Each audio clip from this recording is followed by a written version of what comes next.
Hey everybody, in this tutorial I am going to show you how to remove a payment method from your Facebook ad account.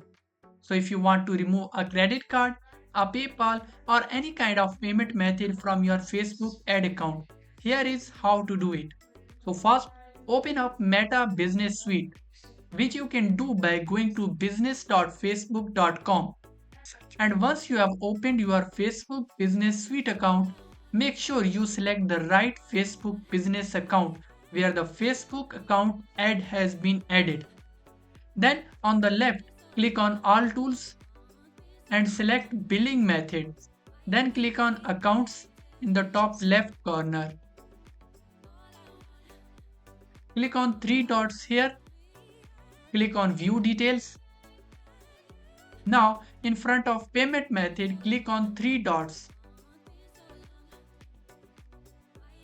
and then click on Remove.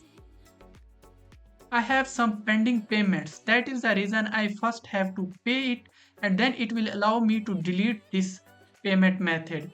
And you will be able to remove your payment method from business, and you will be able to remove your payment method from ads manager.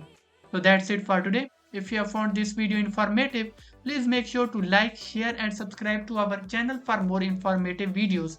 Until next time, goodbye.